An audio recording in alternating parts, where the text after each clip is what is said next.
Ayer fue un domingo de lectura y de reflexión.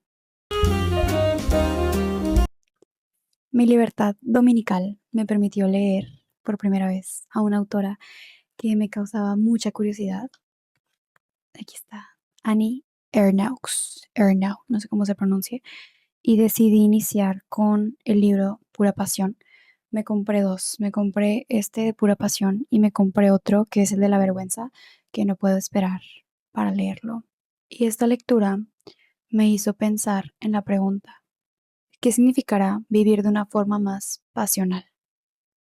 Muchas personas, cuando les preguntas qué es la pasión, lo asocian con algo positivo, incluso lo pasan como algún objeto, alguna actividad, no sé, como por ejemplo tocar la guitarra, la música, y les digo, se asocia con algo que aman desenfrenadamente y algo que los colma de felicidad, que los llena internamente. Pero también me preguntaba ayer, ¿qué es lo que pasa cuando esa pasión te desborda? Al iniciar la lectura pensé que se trataba de un amor pasional, el que siempre nos han mostrado, el que siempre hemos visto y que tal vez hasta hemos sentido si somos afortunados. Y conforme avanzaba la lectura, me di cuenta de que se trataba de algo más. La pasión de la que nos habla Annie se trata de algo mucho más doloroso, algo que su punto de origen es la espera. La espera de algo que sabes que no va a llegar, pero es esa imposibilidad de abandonar ese gramo de esperanza, es esa incapacidad de deshacerse de ese sentimiento.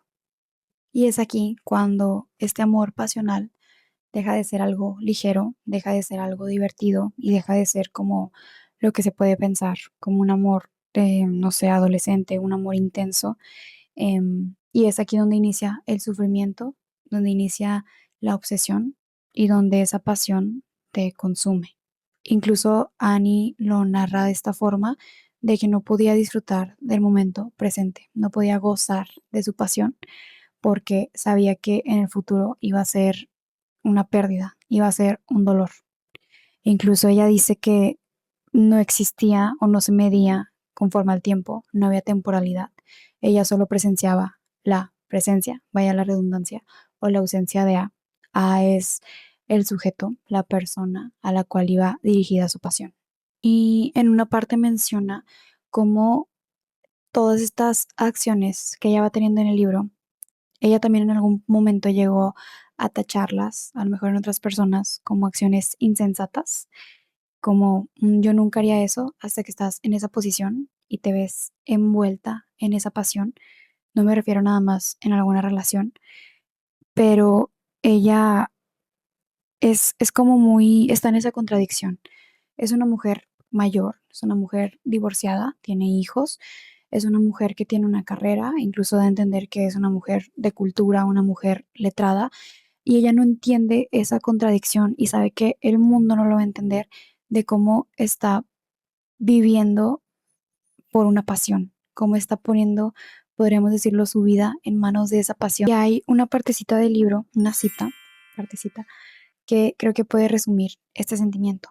Annie no busca darle un origen, Annie no busca darle un significado, solo busca sentirlo, solo busca vivirlo. Se los voy a leer. En cuanto al origen de mi pasión, no tengo intención de buscarlo en la historia lejana de mi vida, la que me haría reconstruir un psicoanalista, ni en mi vida reciente, y tampoco en los referentes culturales del sentimiento que me han influido desde la infancia.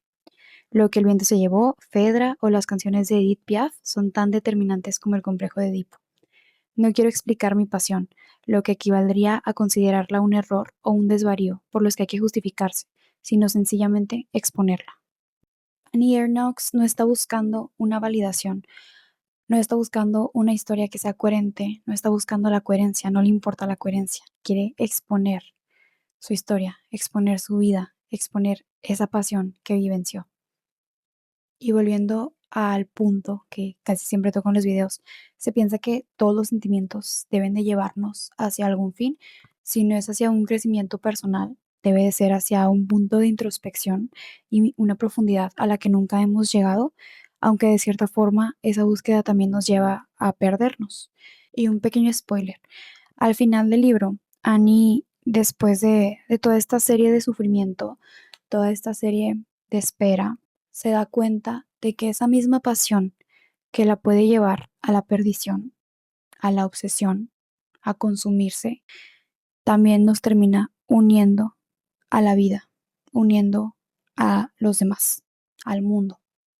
Al final también menciona que toda esta pasión desmedida que sentía hacia A fue lo que la llevó a conectarse con esa otra edad.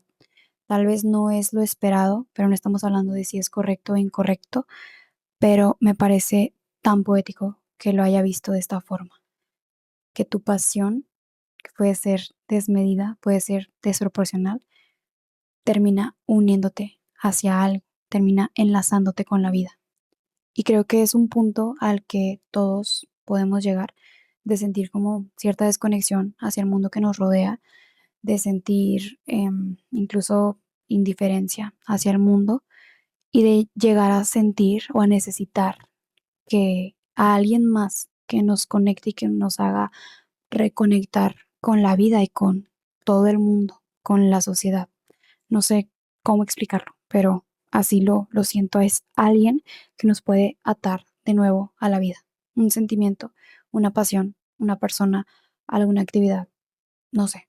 Y de hecho en psicoanálisis, out of topic, Winnicott también menciona cómo todos estos pasatiempos o estas, ¿cómo decirlo?, actividades artísticas, expresiones artísticas, es justamente una forma de expresar nuestro mundo interior. Cuando somos pequeños lo hacemos mediante el juego, mediante ajá, los objetos transicionales, mediante ciertas conductas, y cuando crecemos lo vamos integrando de una forma que es más aceptable para un adulto, lo que son las artes, la religión y todo este tipo de cosas. Entonces, de cierta forma, sí es como muy necesario el identificar qué es lo que nos apasiona, qué es lo que estamos haciendo.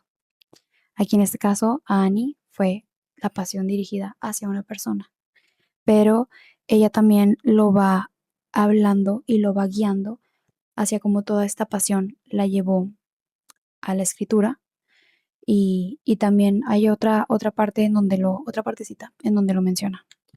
Así pues, seguí empleando todos los recursos que ayudan a soportar la pena, que infunden esperanza cuando razonablemente ya no la hay.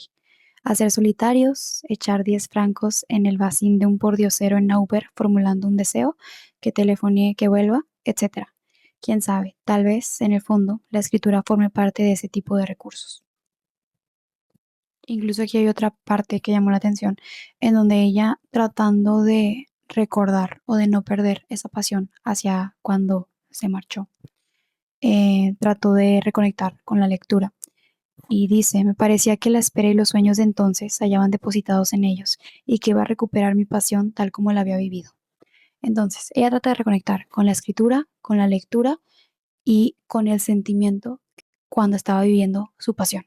Y también menciona cómo cada lugar al que iba, cada momento que pasaba con A, cada situación, sentía que debía de recordarla al 100%, que tenía que guardar algún detalle, que tenía que memorizarla, porque no sabía qué iba a pasar cuando no estuviera. Y entiendo lo triste que fue sonar esto. Entiendo la tristeza dentro de todas estas conductas y dentro de todos estos actos, pero también me parece una forma de apreciación mayor. Podemos verlo de esta manera también. Porque, ¿qué pasa cuando el mundo que conoces ya no es capaz de colmar tu interior? Yo creo que ahí es en donde surge la pasión. Y es como en videos anteriores he hablado de los peligros, como de la contemplación, de la autoobservación o del autoconocimiento, y es también como algo que se dice mucho, que a veces duele y, o que el ser consciente, el ser tan consciente de tu alrededor puede ser una condena. Entonces, el hecho de que Annie se haya atrevido a hablar, a exponer, como ella lo dijo, su pasión, me parece algo tan valiente.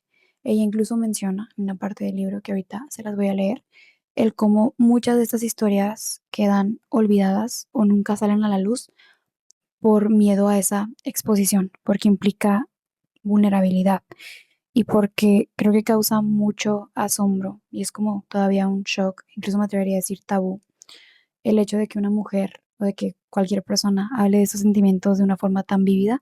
Es como increíble el pensar que alguien tan intelectual puede pasar por esas situaciones o que puede sentir esas emociones tan intensas, tan irracionales incluso.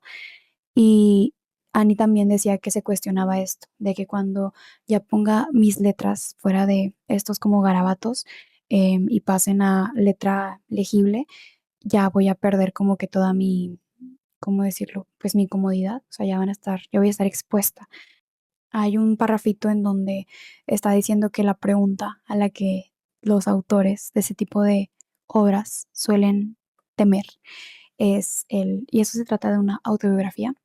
Eso me llevó a pensar en muchos otros autores que he leído, autores, y también como que en varios ejemplos de esta misma situación. Por ejemplo, Silvia Plath, que sabemos que escribió La campana de cristal, como que pensándolo como una novela y bajo el nombre de Esther, pero realmente sí hablaba de aspectos de su vida. Decidió ocultarlo porque, número uno, pensaba que una novela la desprestigiaba como poeta, al menos en ese tiempo, y más, pues yo creo que ahorita La campana de cristal se sigue viendo como ese tipo de novelas para chicas. Entonces, ¿qué iba a pasar si alguien que estaba tratando de hacer su camino, si una mujer que estaba tratando de hacer su camino en la poesía sacaba una novela que hablaba sobre la depresión o sobre el no sentirse parte del mundo, todo eso? Como que de cierta forma temió a esa exposición y es muy válido ese temor. Y en segundo, por los temas que habla en esta novela. Son temas pues muy íntimos de salud mental. Habla de sus intentos de ajá, y también como todo ese sentimiento tan profundo y esa pasión que tenía por la vida, pero a la vez queda en evidencia su imposibilidad para vivir.